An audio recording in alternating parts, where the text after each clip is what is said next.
Hi! Welcome back. Again, this is Edward Reformina, author of Sponsor More Downlines and Pinoy MLM Expose eBooks. I'm also the creator of Alpha Attraction Marketing. And gusto ko magpasalamat for watching video number 1. And gusto ko rin magpasalamat dun sa lahat ng mga nag-comment, sa lahat nag-post ng kanilang question, at sa lahat ng mga nag-click ng like button. Thank you so much sa inyo. And right now, andito ako ngayon sa Bangkok, Thailand. Kasama ko yung wife ko. We're just enjoying our free time together. And ito yung nagustuhan ko dito sa ating industry, dito sa network marketing industry, at dito sa mga strategies na gusto kong ituro sa iyo. Siguro, kung hindi dahil dito sa mga strategies na to, ay hindi ako magkakaroon ng maraming libreng oras at hindi ko mapupuntahan yung mga lugar na gusto kong mapuntahan. And this is why I'm very, very passionate na maituro din sa iyo itong mga strategies na to para ikaw mismo ay makuha mo yung mga resulta at yung success na gusto mo makuha. Okay, so again, welcome back to video number 2. Dito sa video na to, matututunan mo kung paano ka magkakaroon ng unlimited or tuloy-tuloy na supply ng mga qualified prospects or leads. Okay, alam ko kasi na isa sa mga problema nating mga Pinoy network marketers ay kaya maraming nag-fail sa kanilang business ay simple lang dahil nauubusan sila ng mga tao na pag-iintrodusan ng kanilang products at ng kanilang opportunity. Kaya nauubusan sila ng prospect. So dito sa video na to, matututunan mo kung paano ka magkakaroon ng tuloy-tuloy na supply ng mga qualified prospects or ng leads o bilang ng mga tao na pag-iintrodusan ng products at ng opportunity mo para tuloy-tuloy din yung magiging growth ng business mo. Pag tuloy-tuloy yung growth ng business mo, tuloy-tuloy din ang success ng business mo. So, huwag na natin patagalin pa, simulan na natin tong video training na to. Sa video number 1, ang mga pinag-usapan natin ay kung paano mo ilalagay ang offer mo sa harap ng mga interesadong tao at kung paano ka makakapag-build ng tiwala sa prospect mo by positioning yourself as an alpha. Pagkatapos mong magawa ang mga yon, ang susunod na kailangan mong matutunan ay kung paano mo i-convert ang mga prospect na yon into qualified leads. Basically, leads ay yung mga tao na pinatunayan sa sarili nila na may interest sila sa kung ano man ang ino-offer mo by requesting more information from you sa pamamagitan ng pagbigay nila sa iyo ng kanilang contact information. Magagawa mo ito sa pamamagitan ng lead capture pages at lead capture forms. Ang tawag dito sa strategy na to ay lead generation strategy. Simula nung matutunan ko ang strategy na to, nakakapag-generate na ako ngayon ng 50 to 100 plus qualified leads para sa business ko araw-araw.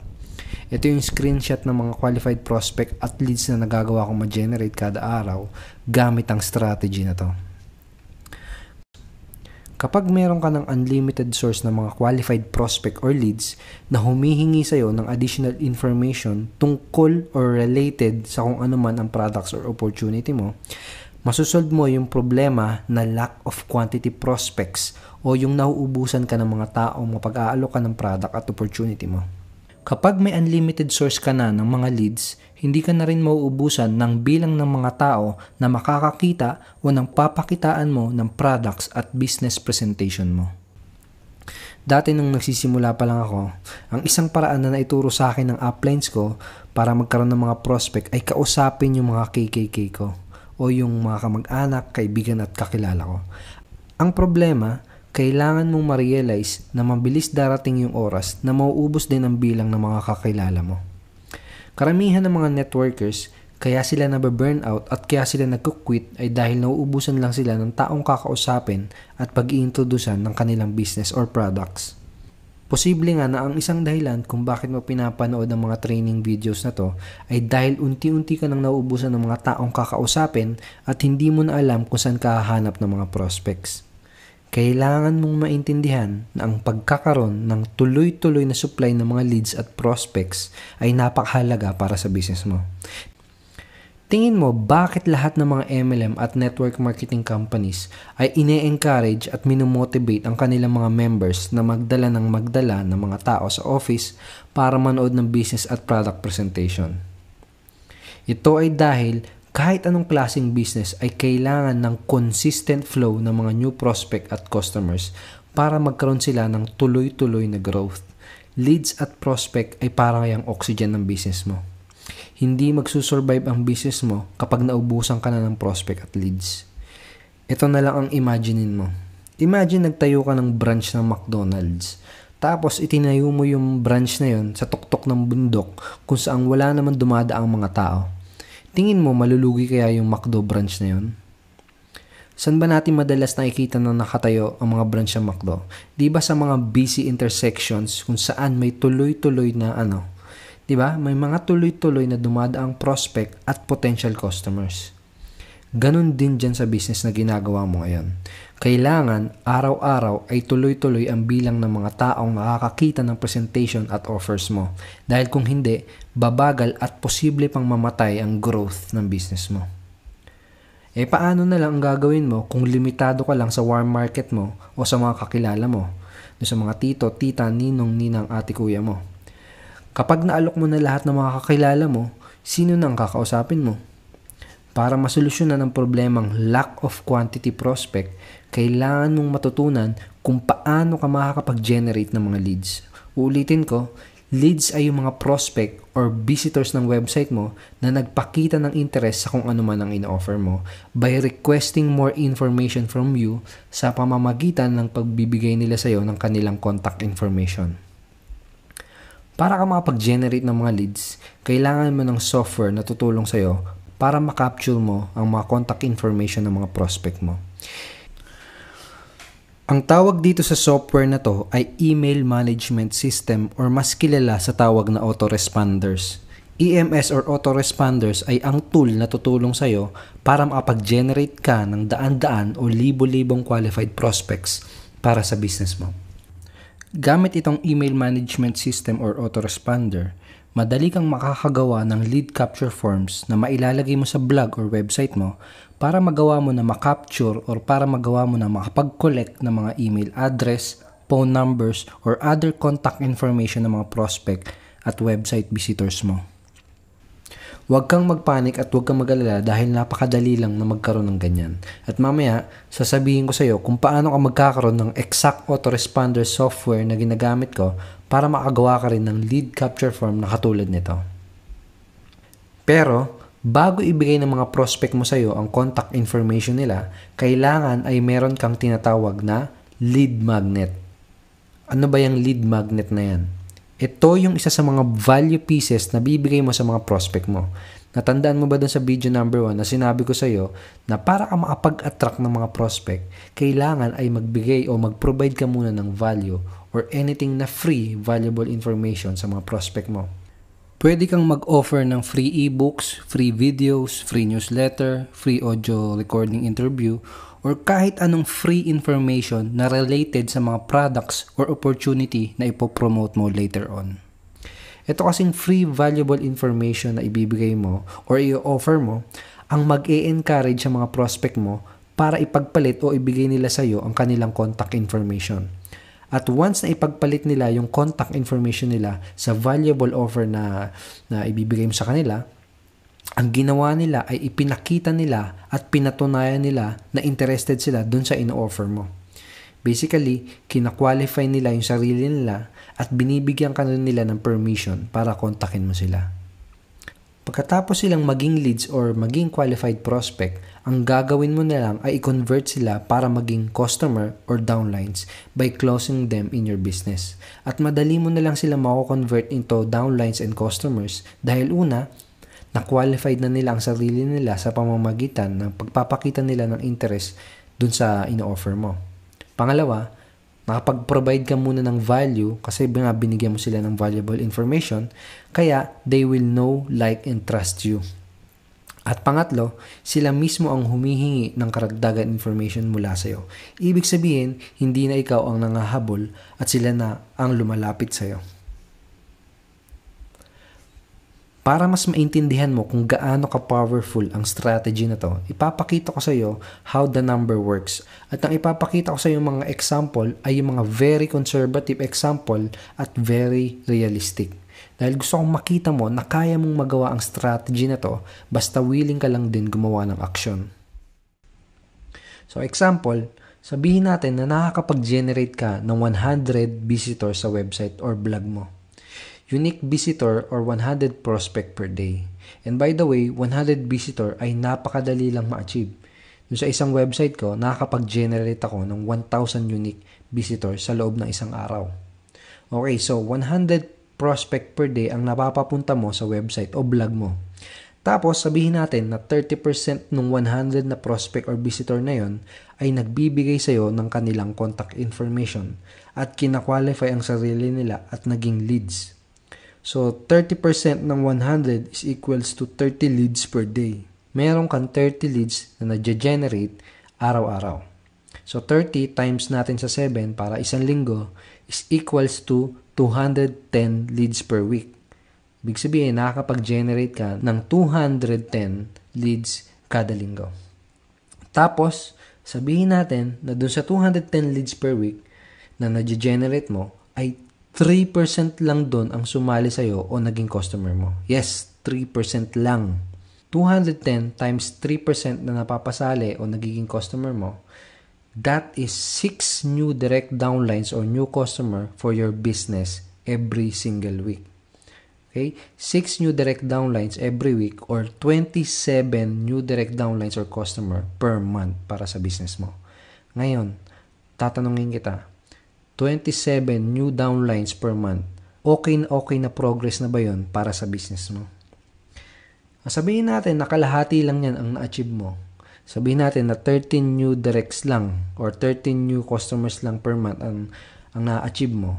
Okay pa rin ba yun? Tapos syempre, lahat ng mga new downlines mo ay tuturuan mo rin sila ng same strategy na ginagawa at natutunan mo. Sa palagay mo, mabilis kayang lalaki ang grupo mo? O sige, sabihin natin na 1/4 lang yan ang nagawa mo. Sabihin natin na 7 new downlines or new customers lang per month ang na-achieve mo. Okay pa rin ba yun?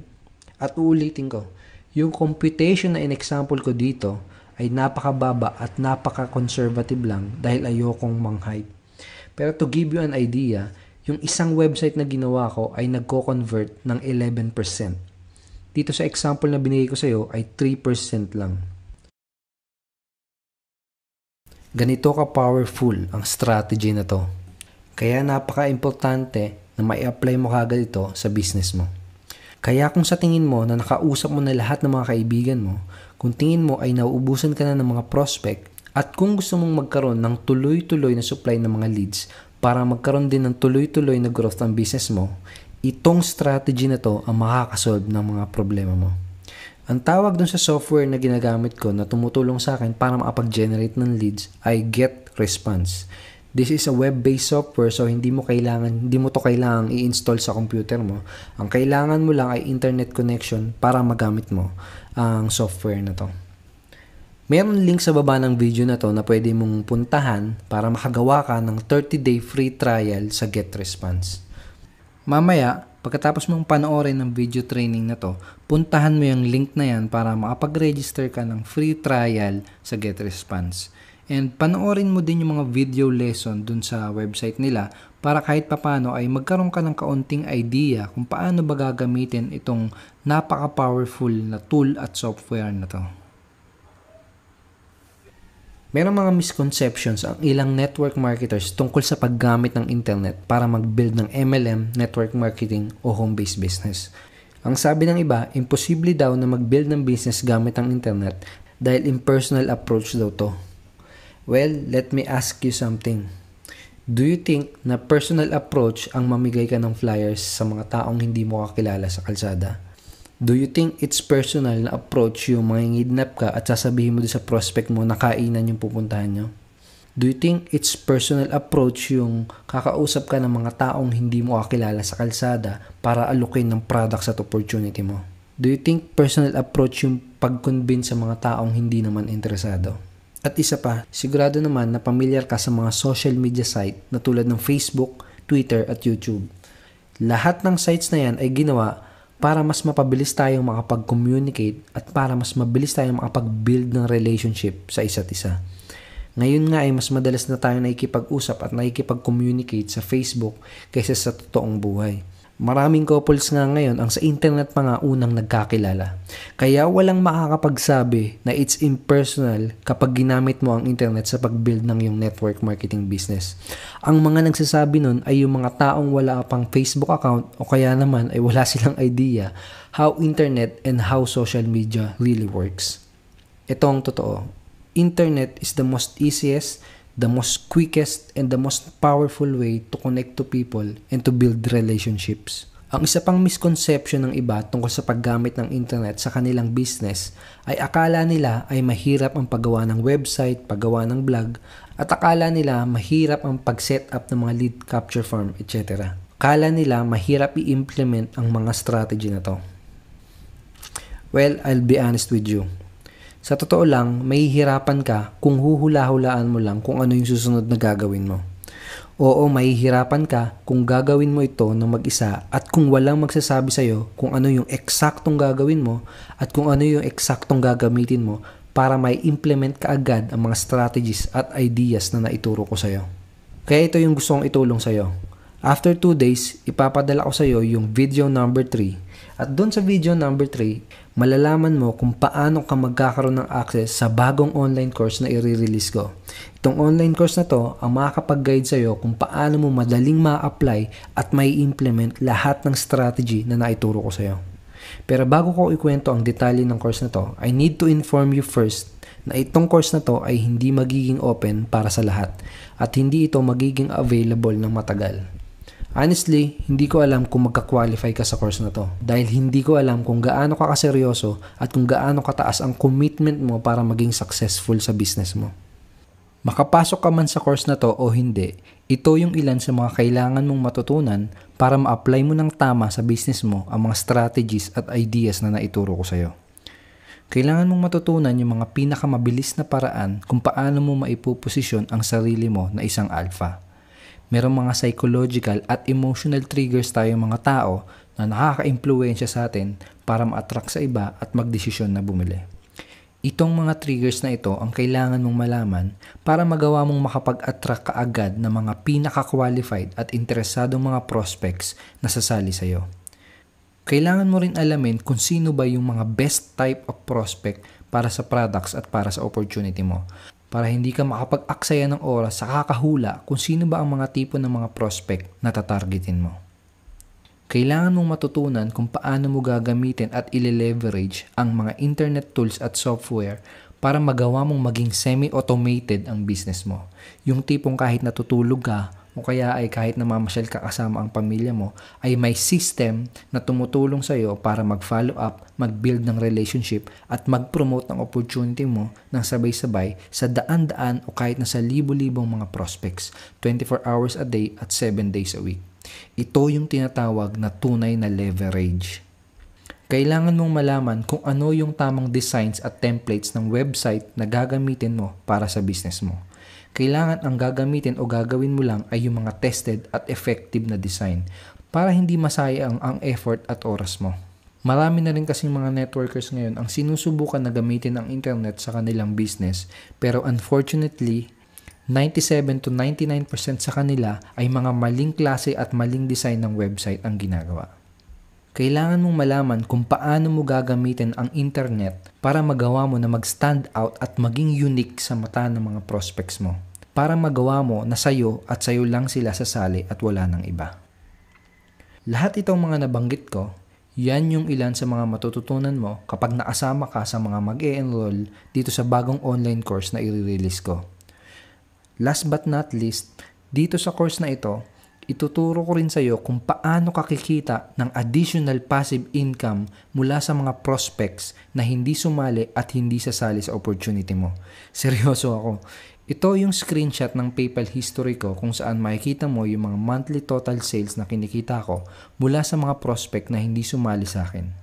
Ilang buwan lang to pero umabot sa 531,644 pesos total sales mula sa mga prospects na hindi sumali sa business opportunity ko. May kilala ka bang ibang nagtuturo ng ganito? Kung gusto mong matutunan kung paano mo rin magagawa to, make sure na abangan mo yung video number 3 na ipapadala ko sa iyo. Okay, so I hope marami kang natutunan dito sa video number 2. At kung nagustuhan mo yung mga pinag-usapan natin dito sa video number 2, sigurado ako na mas magugustuhan mo yung pag-uusapan natin sa video number 3 na ipapadala ko sa iyo after 2 days. Okay? Dahil dun sa video number 3, malalaman mo kung paano ka magkakaroon ng access sa bagong online training course na i-release ko. Basically, dito sa online training course na to, matututunan mo kung paano i-apply step by step lahat ng mga ideas at strategies na pinag-usapan natin dito sa video number 1 at sa video number 2. Tuturo ko sa iyo ng mabuti kung paano mo i-apply sa business mo itong mga strategies na to. Kaya huwag mong kalilimutan na i-check ang email mo after 2 days dahil ipapadala ko sa iyo yung video number 3. Okay? Kung nagustuhan mo yung mga pinag-usapan natin dito, make sure na i-click mo yung like button sa baba ng video na to and make sure na mag-post ka rin ng comment at mag-post ka ng any question na gusto mong itanong sa akin. And I will try my best na sagutin yung question mo as soon as I can. So, go ahead, click like button below and post your comments. And I will see you in video number 3 after 2 days.